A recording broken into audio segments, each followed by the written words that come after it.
லாரன்ஸோட மனைவியும் பையனும் மர்மமான முறையில் இறந்து போனாங்க. அவங்க எப்படி இறந்து போனாங்கன்னா, எப்போ பார்த்தாலும் லாரன்ஸ் என்பவர் அவரது மனைவி கிட்ட சண்டை போட்டுனே இருப்பார். ஒரு நாள் சண்டை ரொம்ப முத்தி போய் லாரன்ஸ் என்பவர் அவரது மனைவியை மர்டர் பண்ணிடலான்னு யோசிக்கிறாரு. அப்படி யோசிக்கும் போது மனைவியை மர்டர் பண்ணிட்டா நம்ம பையன் அம்மா எங்கன்னு கேட்டால் நான் என்ன பதில் சொல்வேன்னு யோசிக்கிறாரு. அப்போதான் அவர் ஒரு பிளான் பண்ணுறாரு, நம்ம பையனையும் மர்டர் பண்ணிடலான்னு சொல்லி. அப்படி ஒரு நாள் அவரது மனைவியும் பையனும் பஸ் ஸ்டாப்பில் லாரன்ஸுக்காக வெயிட் பண்ணின்னு இருக்காங்க.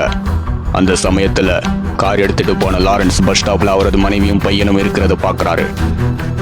மனைவியும் பையனும் நிற்கிறத பார்த்து காரை வேகமாக ஓட்டிட்டு போய் இடிச்சு 2 பேரையும் சாகடிச்சிடுறாரு.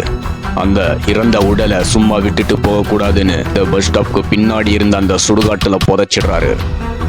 புதைச்சிட்டு அவரும் நார்மலாக வீட்டுக்கு வராரு. வந்த உடனே அந்த நிகழ்வு ஏற்படுது.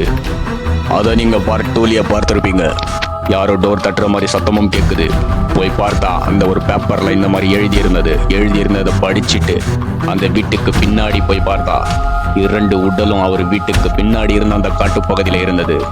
அதை பார்க்க அவர் அந்த இடத்தை விட்டு தலை தெறிக்க ஓடி போயிட்டாரு.